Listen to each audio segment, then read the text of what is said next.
Assalamualaikum warahmatullahi wabarakatuh. Alhamdulillahi rabbil alamin.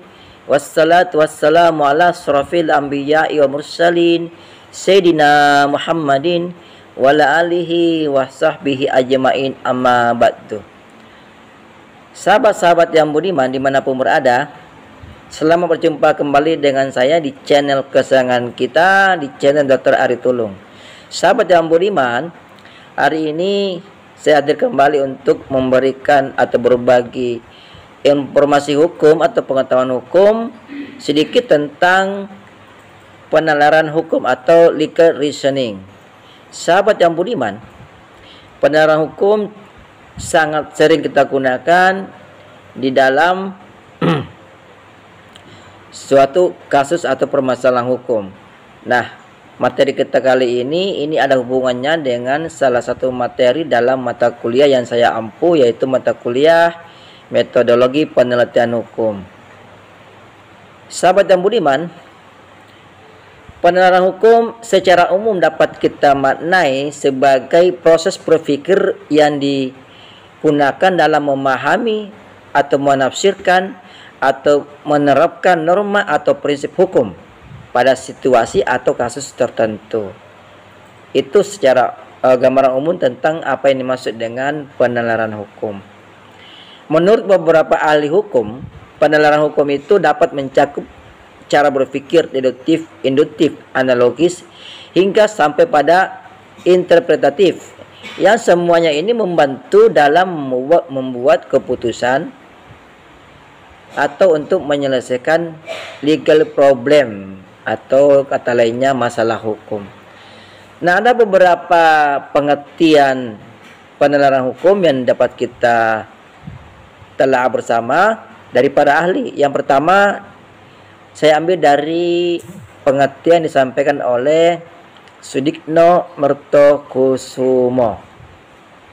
Menurut Profesor Sudikno Mertokusumo, penalaran hukum adalah proses logis dalam menemukan atau memahami kaidah hukum yang sesuai dengan peristiwa atau masalah yang dihadapi.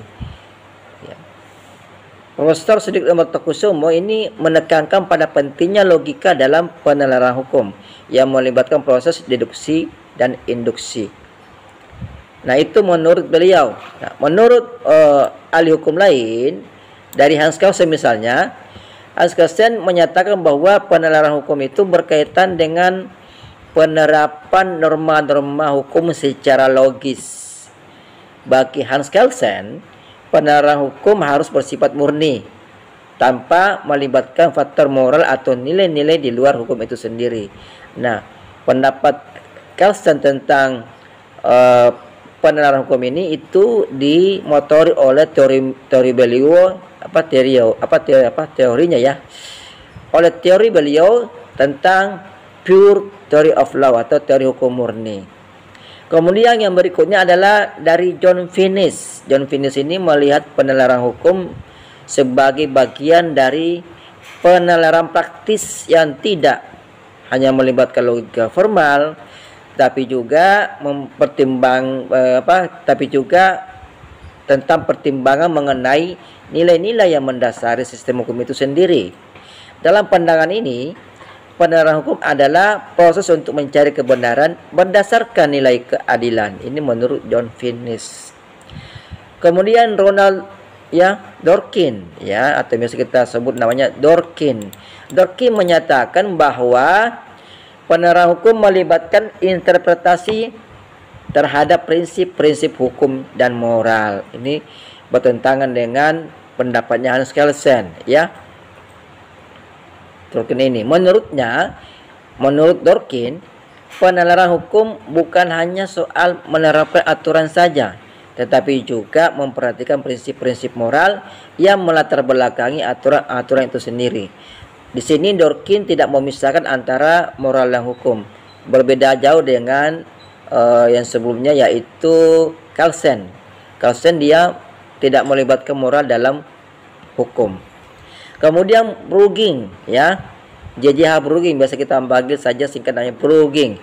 Menurut Brueging, penalaran hukum adalah kegiatan berpikir yang bertujuan menemukan makna atau pemecahan dalam konteks hukum. Ya.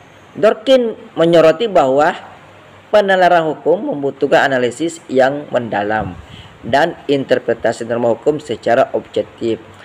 Ingat ya, interpretasi adalah penafsiran ya. Ini interpretasi adalah penafsiran. Kemudian 5 pakar hukum tadi itu sudah menggambarkan apa yang dimaksud dengan penalaran hukum. Sahabat yang budiman, dalam praktiknya penalaran hukum itu menjadi dasar bagi hakim. Bukannya hakim, juga bagi pengacara atau praktisi hukum lainnya untuk menemukan keputusan adil dan sesuai dengan hukum. Jadi baik hakim, baik pengacara, juga polisi bisa melakukan penalaran hukum. Apalagi jaksa lebih-lebih lagi ya, bisa melakukan penalaran hukum. Dosen juga bisa melakukan penalaran hukum ya. Jadi bukan cuma penegak hukum, tapi dosen pun bisa melakukan penalaran hukum. Atau siapa saja bisa melakukan penalaran hukum.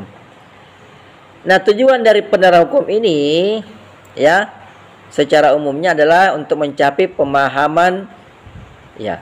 Jadi untuk mencapai pemahaman tentang suatu kasus yang telah terjadi ya, atau suatu peristiwa yang telah terjadi, dan juga untuk mencapai penerapan atau melakukan penerapan pengembangan hukum yang adil dan efektif dalam masyarakat. Nah, secara spesifik ya, tujuan penalaran hukum itu dapat kita uraikan sebagai berikut. Bisa kita ulas bersama. Yang pertama adalah untuk mencari keadilan. Jadi di balik penalaran hukum itu ada tujuan, yaitu mencari keadilan. Ya. Jadi penalaran hukum di sini bertujuan untuk menemukan solusi yang adil. Itu maksudnya mencari keadilan. Jadi melalui penalaran hukum ini, maka kita berharap bahwa ada ditemukan solusi yang adil dalam suatu kasus atau peristiwa yang sedang terjadi. Ini melibatkan interpretasi hukum yang mempertimbangkan kepentingan semua pihak serta prinsip keadilan yang berlaku. Kemudian tujuan berikutnya adalah untuk menerapkan hukum secara konsisten. Nah, ini. Nah, penalaran hukum itu membantu kita untuk menerapkan hukum secara konsisten dan tidak bertentangan, baik dalam kasus yang sama maupun kasus yang serupa. Karena banyak juga ahli hukum, bukan cuma ahli hukum, banyak pemikir hukum yang terkadang melakukan pemahaman hukum itu berbeda untuk kasus yang sama. Ya, dalam menerapkan hukum secara konsisten ini kita, ya, ini tujuan dari penalaran hukum ya. Sehingga ketika menerapkan hukum kita melakukan penerapan itu secara konsisten untuk kasus yang sama ya. Kemudian yang berikutnya adalah memahami dan menafsirkan norma hukum. Nah, ini menurut ini Hans Kelsen tadi ya, dan Dworkin. Jadi memahami dan menafsirkan norma hukum itu tujuan yang ketiga. Jadi tujuan ketiga adalah untuk memahami dan menafsirkan norma hukum. Nah, sahabat yang budiman, tujuan penalaran hukum ini yang dalam memahami dan menafsirkan hukum menafsirkan norma hukum itu untuk membantu para penegak hukum ya, untuk membantu penegak hukum dalam memahami isi dan maksud dari norma hukum. Karena norma hukum itu seringkali bersifat umum, sehingga penalaran hukum diperlukan untuk menafsirkan maknanya sesuai dengan konteks peristiwa yang dihadapi ya, peristiwa konkret yang dihadapi. Kemudian tujuan keempat adalah untuk menyelesaikan konflik hukum. Nah, ini sudah saya ungkapkan di awal ya.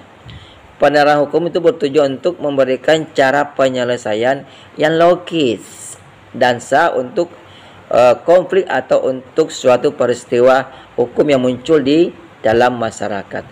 Dengan penalaran hukum ini, hakim atau siapa saja, bisa pengacara, bisa kejaksaan, ya bisa polisi, siapa saja, dapat memutuskan berdasarkan argumen yang rasional dan objektif. Rasional dan objektif, ya. Kata rasional dan objektif berarti dalam penerapan hukum itu tidak boleh memasukkan unsur-unsur kepentingan pribadi. Kemudian tujuan yang berikutnya adalah mengembangkan hukum. Ya, penerapan hukum juga berfungsi untuk mengembangkan hukum agar relevan dengan perkembangan masyarakat. Melalui penerapan ini, ya, jadi melalui penerapan ini hukum dapat diadaptasi, ya, atau ditafsirkan sesuai dengan kebutuhan masyarakat yang dinamis. Ini tujuan yang berikutnya. Kemudian keenam adalah untuk meningkatkan kepastian hukum dan stabilitas sosial. Nah, sahabat yang budiman, dengan adanya penerapan hukum, maka penerapan hukum menjadi lebih terarah, ya. Tidak sewenang-wenang dan dapat diprediksi, ya, tidak main asal nyebut aja, ya, tapi dapat diprediksi sehingga meningkatkan kepastian hukum dan stabilitas dalam masyarakat. Ini biasa dipakai oleh seorang pengacara. Jadi dalam mengambil kasus perkara dari calon klien, terkadang dia melakukan penelaran hukum secara pribadi, ya, sehingga nanti ketika dia mendampingi perkara itu, dia bisa dengan mudah atau sudah yakin bahwa dia akan memenangkan perkara itu. Ini terkadang pengacara menggunakan seperti itu. Nah, secara keseluruhan penelaran hukum itu memainkan peran kunci loh, peran kunci, dan memastikan bahwa hukum dapat berfungsi sebagai alat untuk mencapai keadilan, kepastian, dan keseimbangan dalam masyarakat. Ya, itu. Nah, saya kira materi hari ini selesai. Buat sahabat yang budiman yang senang dengan isi video ini, silakan di like. Bagi yang tidak senang, silakan di unlike, ya. Saya tunggu komentarnya. Silakan bagi yang punya pendapat, silakan dituangkan dalam kolom komentar, ya. Yang serupa juga silakan dituangkan dalam komentar. Bagi anak-anakku yang sedang mengikuti mata kuliah metode penelitian hukum dari saya, ini bisa menjadi salah satu sumber materi pembelajaran. Sekian dari saya. Billahi taufiq wal hidayah. Wassalamualaikum warahmatullahi wabarakatuh. Salam keadilan.